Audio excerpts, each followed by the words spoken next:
Hello students, कैसे हैं आप लोग। आज हम चैप्टर 14 का पार्ट 6 ले रहे हैं। वीडियो के एंड में आप लोगों को नोट्स दिए गए हैं, तो आप उसको पॉज करके लिख सकते हैं। अभी सुन लीजिए। उसमें हम लोग एक टॉपिक ले रहे हैं, दैट इज़ द विटामिन्स। ठीक है, तो विटामिन्स क्या है बेटा? बहुत सारे ऑर्गेनिक कंपाउंड जो हमारे बॉडी में और हमारे डाइट में बहुत ही स्मॉल अमाउंट में प्रोड्यूस्ड होता है, उसको हम लोग क्या बोलते हैं? विटामिन। पर उनकी डेफिशिएंसी से कोई डिजीज होता है। Certain organic compounds, okay, which is required in small amounts in our diet. Okay, हमारे डाइट में थोड़ा सा अमाउंट चाहिए, बट दैट डेफिशिएंसी, इसकी कमी के कारण कुछ डिजीज होता है। ऐसे कंपाउंड को, ऐसे ऑर्गेनिक कंपाउंड को हम विटामिन्स बोलते हैं। ओके, अब ऐसा है कि बहुत सारे विटामिन्स हमारे बॉडी में सिंथेसाइज्ड नहीं होते, बनते नहीं हैं, तो वो हम लोग कहाँ से लेते हैं? वो हमारा मेन सोर्स है, that is the plants, which is the essential source of the that is vitamin. जो हमारे गट में, गट का मीनिंग होता है लाइक स्टमक है, स्मॉल इंटेस्टाइन, वहाँ पे बहुत सारे बैक्टीरिया रहते हैं, और यही बैक्टीरिया क्या करते हैं? प्रोड्यूस करते हैं बहुत सारे vitamin. Vitamin are generally available in our diet, and different vitamin belong to different chemical class. So हम लोग बहुत अलग अलग क्लास से होते हैं, तो उसका स्ट्रक्चर अभी तक हम लोगों ने डिफाइन अच्छे से नहीं किया है। उसके यानी कि उस स्ट्रक्चर, उसके बेसिस पे हम लोग नहीं कर सकते हैं। Vitamin are designed by the alphabet A, B, C and D.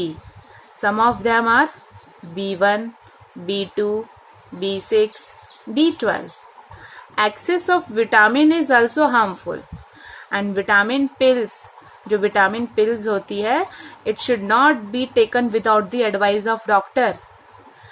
The term vitamin was coined from the word that is the vital plus amine. ठीक है, most of them did not contain the amino group. So ई क्या हो गया? Dropped कर दिया, तो इसलिए हम लोग उसको क्या बोलते हैं? That is vitamin. समझ में आया? हम लोगों, ये बहुत सारे विटामिन में अमाइनो ग्रुप नहीं होता है, तो हम लोगों ने ये ई वर्ड हटा दिया है, तो विटामिन हम लोग सिर्फ बोलते हैं। Main classification of vitamin are fat soluble and water soluble. कुछ विटामिन फैट सॉल्युबल और वाटर सॉल्युबल है। Vitamin which are soluble in fat or oil but insoluble in that is water. Okay, water में वो soluble नहीं होता है। whereas in this, okay, like B group of vitamin, B group यानी B1, B2, B6, B12, B group of vitamin and vitamin C, ध्यान से सुनना, are soluble in water, so they are grouped together. Okay, here vitamin A, D, E and K. Here water soluble vitamins are supplied regularly in diet. रोज होना चाहिए, every day in the life.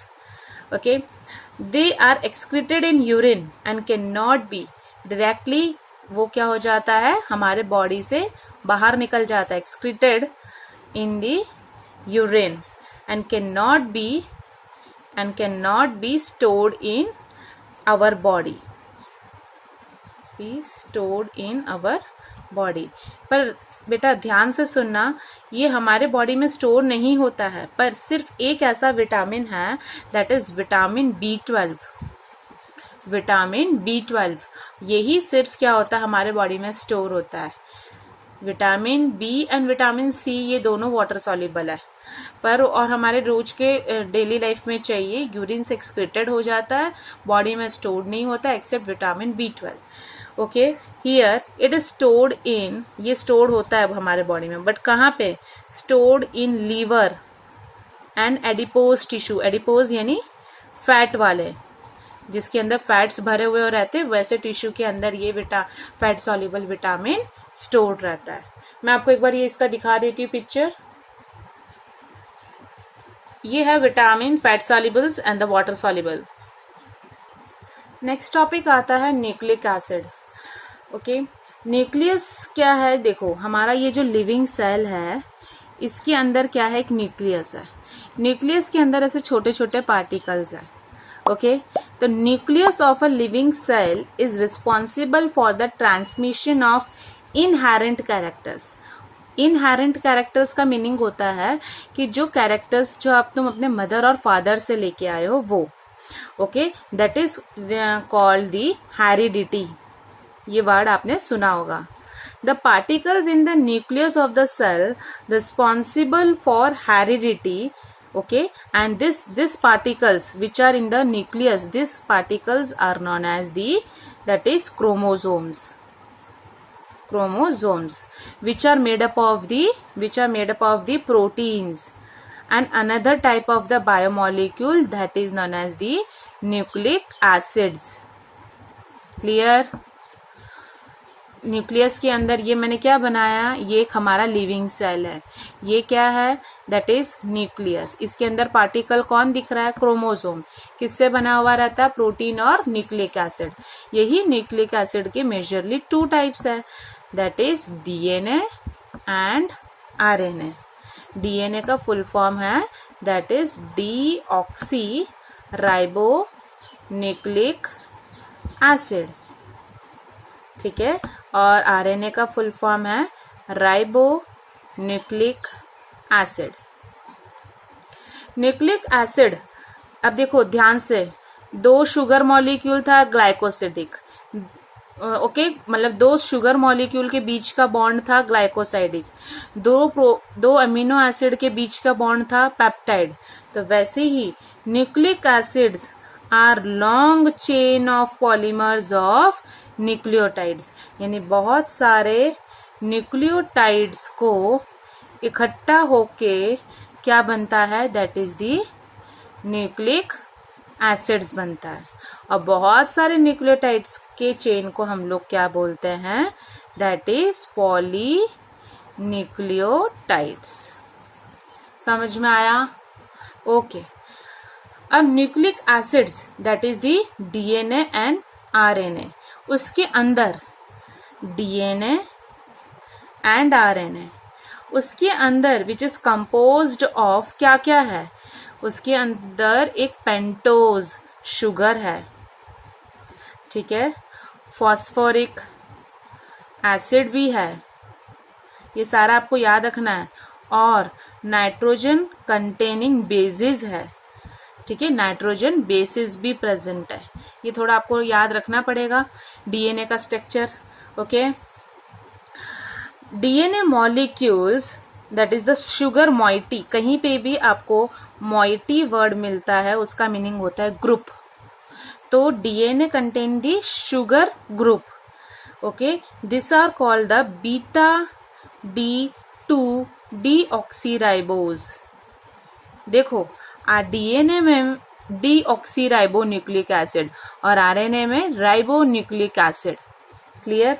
तो यहाँ पे क्या है? बीटा-2 deoxyribose है तो वो होगा राइबो डीऑक्सी है तो वो डीएनए के लिए स्ट्रक्चर होगा, और जो आरएनए के लिए स्ट्रक्चर है वो आरएनए में होगा। एक बार स्ट्रक्चर देख लेते हैं हम लोग।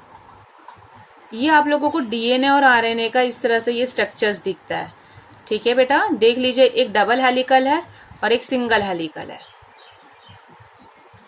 ये आरएनए का स्ट्रक्चर है, ये डीएनए का स्ट्रक्चर है। ओके बेटा, तो वैसे ही डीएनए कंटेन्स, हम लोगों ने क्या पढ़ रहा था? DNA contains the sugar group, phosphoric group and nitrogen bases. तो जो बेसिस है वो क्या है? ध्यान से सुनिएगा, एडिनाइन नाम का बेस है, गुआनिन नाम का बेस है, साइटोसिन भी है और थाइमिन भी है, ठीक है। हम लोग इसको पूरा नहीं लिखते हैं हेलिकल में, ए, जी, सी और टी के नाम से भी ये जाना जाता है। आरएनए में क्या होता है? आरएनए में ये जो एडिनाइन, गुआनिन एंड साइटोसिन है वो तीनों क्या होंगे? कॉमन होंगे। बस थाइमिन के जगह क्या आ जाएगा? दैट इज यूरासिल आ जाएगा, ठीक है। Now structure of nucleic acid, ये न्यूक्लिक एसिड का स्ट्रक्चर हम लोगों को किस तरह से दिखता है, ध्यान से आप लोग सुनिएगा. That is structure of nucleic acids. A unit form by the attachment of base to 1' position of sugar, that is nucleoside. बहुत सारे न्यूक्लियोसाइड्स जो होते हैं, देखो क्या है, बहुत सारा न्यूक्लियोसाइड इकट्ठे होके क्या बनाएगा, दैट इज न्यूक्लियोटाइड. बहुत सारा न्यूक्लियोटाइड होके वो बनाएगा पॉली न्यूक्लियोटाइड, और वही क्या है हमारा, that is the nucleic acid है. अब न्यूक्लियोसाइड क्या है, शुगर, ठीक है, प्लस फॉस्फेट, ओके, और दैट इज दी बेसिस. पर यहाँ पे क्या आएगा, फॉस्फेट ग्रुप नहीं आता है. शुगर और बेसिस मिला के न्यूक्लियोसाइड, न्यूक्लियोटाइड होगा शुगर, फॉस्फेट एंड बेसिस. तो कैसा स्ट्रक्चर होता है देखते हैं हम लोग. यहाँ पे एक शुगर मॉलिक्यूल लगा है, उसके पीछे कौन लग जाता है, बेस लग जाता है, और इसके बाजू में लग जाता है that is the phosphate group. ठीक है, फिर से यहाँ पे एक शुगर मॉलिक्यूल लगता है, यहाँ पे बेस लगता है, यहाँ पे फॉस्फेट लगता है. Again sugar, phosphate and base, ऐसे ही कितने भी यूनिट, इसलिए एन दे दिया, कितने भी यूनिट लगते हैं. तो ये क्या हो गया, ये क्या हो गया, दैट इज द न्यूक्लियोसाइड. और ऐसे ही सब क्या बना रहे, न्यूक्लियोटाइड. तो पॉलीन्यूक्लियोटाइड क्या हो गया, दैट इज द डीएनए. समझ में आया? ओके, एक बार हम लोग ये देख लेते, इसका भी डायग्राम देखते हैं. देखो ये चेन कितने अच्छे से दिख रही है. इसी तरह से ये इसका बेसिस होता है, फॉस्फेट ग्रुप और शुगर ग्रुप.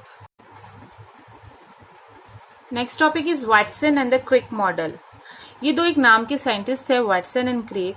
उन्होंने बोला था कि डीएनए क्या है, एक डबल हेलिक्स स्ट्रक्चर है. डबल हेलिक्स स्ट्रक्चर है. Two nucleic acid chains are wound यानी ऐसे घुमावदार, ऐसे एक दूसरे से घूमेद है, wounded about each other and held together by hydrogen bonds. Okay, एक सब दूसरों के बीच में क्या लगा हुआ है, that is the hydrogen bonds लगे हुए हैं. क्लियर, ध्यान से सुनिएगा. Okay, because the hydrogen bonds are formed between the bases. Bases क्या थे, हम लोगों ने पढ़ा था, कौन सा होगा, adenine, guanine, thymine and cytosine, है ना. तो adenine forms hydrogen bonds with thymine, whereas cytosine forms hydrogen bonds with guanine. In secondary structure of RNA molecule, जो हेलिकल्स होता है, which is present only a single. RNA क्या होता है, हमेशा एक सिंगल, ऐसे डबल स्ट्रैंड नहीं होगा, सिंगल स्ट्रैंड होगा. ठीक है, और ए और टी के बीच में डबल बॉन्ड है, सी और जी के बीच में ट्रिपल बॉन्ड होता है हाइड्रोजन का. Sometimes they fold back on themselves. ये जो सिंगल स्ट्रैंड था ऐसे ही होता है, तो वो खुद ही क्या हो जाता है, ऐसे डबल हेलिकल, वो खुद ही इस तरह से बेंड होके ऐसे डबल हेलिकल बना देते हैं. ओके, इसमें तो 2 न्यूक्लिक एसिड चेन होता है. RNA molecules of 3 types. ठीक है, कौन सा आता है, एक मैसेंजर आरएनए नाम का भी होता है, दूसरा एक आता है दैट इज राइबोसोमल आरएनए भी होता है, and third one is the transfer RNA. Short form में एमआरएनए भी बोलते हैं, rRNA and tRNA. Clear?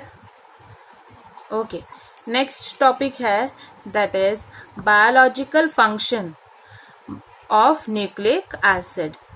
What are the main biological functions of nucleic acids? DNA is the chemical basis of heredity. Main genetic information और heredity का काम करता है ये nucleic acid. Maintaining the identity of different, यानी कि तुम human being के ही स्पेसीज हो, मंकी का स्पेसीज है, तो वो डिफरेंट ऑर्गेनिज्म को अलग अलग वेरिएशन देने में हेल्प करता है न्यूक्लिक एसिड. ठीक है, अपना डुप्लीकेशन बनाने में, सेल डिवीजन करवाने में भी हेल्प करता है. सेल के अंदर प्रोटीन सिंथेसाइज का भी काम करता है। कौन? Nucleic acid. बहुत सारे आरएनए मॉलिक्यूल का सिंथेसाइज करता है और डीएनए मॉलिक्यूल्स भी सिंथेसाइज करता है। मैं इसके रिलेटेड क्वेश्चंस देती हूँ, आप एक बार देख लीजिए और लिख लीजिए। ये क्वेश्चंस है बेटा, ये लिखिएगा, लर्न करिएगा।